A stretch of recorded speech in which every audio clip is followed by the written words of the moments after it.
మా honourable guest deputy chief minister బట్టి విక్రమార్క గారిని ఇప్పుడు మాట్లాడవలసిందిగా కోరుకుంటున్నాము.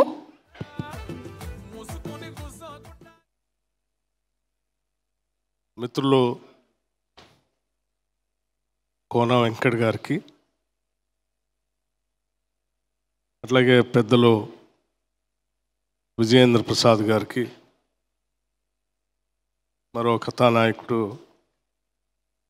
టిల్లు గారికి, అంజలి గారికి, సోదరులు శ్రీనివాస్ రెడ్డి గారికి, ఇంకా ఈ సినిమాలో నటించినటువంటి నటీమణులందరికీ, నటులందరికీ,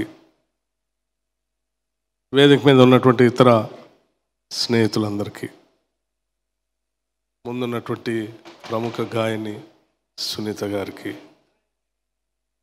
ఇతర మిత్రులందరికీ కూడా నా హృదయపూర్వకమైనటువంటి నమస్కారాలు.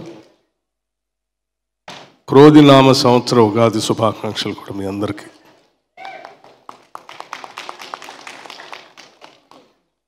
ఈ ఉగాది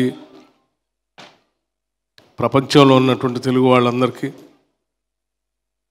ముఖ్యంగా తెలుగు పరిశ్రమకి మంచి విజయోత్సవాలు అందించాలని నేను మనస్ఫూర్తిగా కోరుకుంటున్నాను. మిత్రుడు కోన వెంకట్ గారు చాలా సంవత్సరాల నుంచి మాకు సన్నిహిత మిత్రులు. వారి కుటుంబానికి మాకు అవినాభావ సంబంధం అనేక దశాబ్దాలుగా, వ్యక్తిగతంగా రాజకీయంగా కూడా.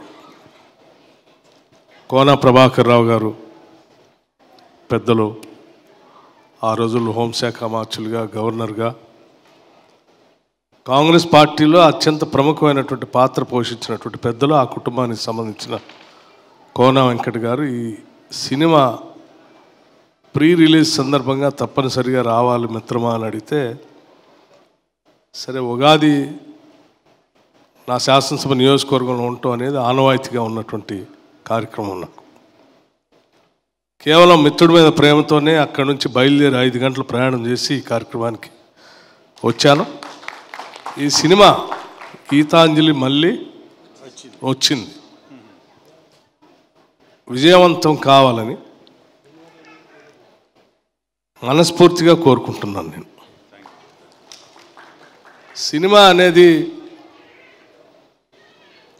సామాన్యులకి, పేద మధ్యతరగతి కుటుంబాల వాళ్ళకి అందుబాటులో ఉన్నటువంటి ఒక మీడియా, వినోద మరో ప్రపంచంలో తెలిసిపోయేటువంటి మీడియా. ఇది కాల్పనిక ఊహకి అందకుండా ప్రేక్షకులను మరో ప్రపంచంలో తీసుకుని వెళ్ళి వాళ్ళకి అందుబాటులో లేనటువంటి అన్నిటిని కూడా కళ్ళ ముందు చూపిస్తూ తక్కువ ఖర్చుతో ఎక్కువ ఆనందాన్ని పంచివ్వగలిగినటువంటి, కోట్లాది మందికి పంచివ్వగలిగినటువంటి మాధ్యమం సినిమా ప్రపంచం.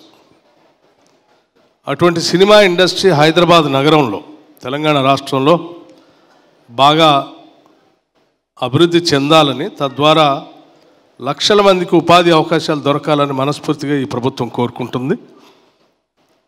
ఈ ప్రభుత్వ పరంగా సినిమా ఇండస్ట్రీకి కావాల్సిన, పెరగటానికి కావాల్సిన అన్ని సహాయ సహకారాలు అందించడానికి కూడా మా ప్రభుత్వం సిద్ధంగా ఉంది.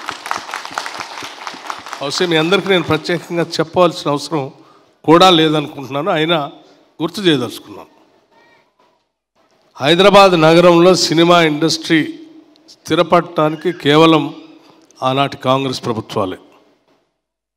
ఇక్కడ స్టూడియోలు నిర్మించుకోవడానికి స్థలాలు ఇచ్చినా, లేకపోతే మీరందరూ నివాసం ఏర్పాటు చేసుకోవడానికి కావాల్సిన ఫిలిం నగర్ స్థలాలు ఇచ్చిన, చిత్ర పరిశ్రమకు సంబంధించిన చిత్రపురి కాలనీని ఇచ్చిన, అనేక రకాలైనటువంటి రాయితీలు ఎప్పుడు ఇచ్చినా సినిమా ఇండస్ట్రీని ఎప్పుడు కూడా చాలా ఆత్మీయంగా దగ్గరగా చూసుకున్నటువంటి కాంగ్రెస్ పార్టీ, ఈసారి కూడా ఇప్పుడున్నటువంటి కాంగ్రెస్ ప్రభుత్వం కూడా అదే స్థాయిలో అదే రీతిలో మిమ్మల్ని ప్రోత్సహించడానికి చాలా సిద్ధంగా ఉందని చెప్పడానికి నేను చాలా సంతోషిస్తూ ఉన్నాను కూడా. ఎందుకంటే చాలామంది సామాన్యులకి వినోదం పంచడమే కాకుండా ఇక్కడ ఉన్నటువంటి మన టాలెంట్ని ప్రపంచవ్యాప్తంగా తీసుకొని పోవటానికి కూడా ఉపయోగపడేటువంటి గొప్ప పరిశ్రమ ఇది.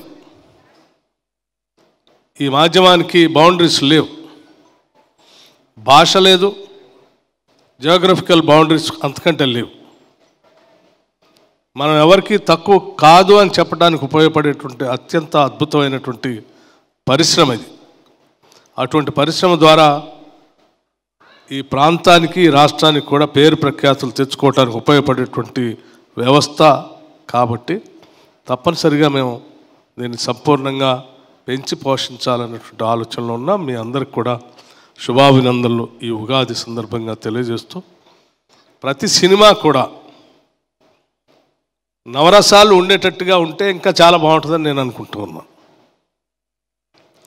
సినిమాలు అంటే ఒకప్పుడు ఒక సామాజిక పరమైనటువంటి బాధ్యతతో కథానాయకుడిని సమాజాన్ని బాగు చేయటానికి, సమాజంలో ఉన్నటువంటి రుగ్మతలు తొలగించడానికి ఉపయోగపడేటట్టుగా కథానాయకుడి పాత్ర ఉండేది.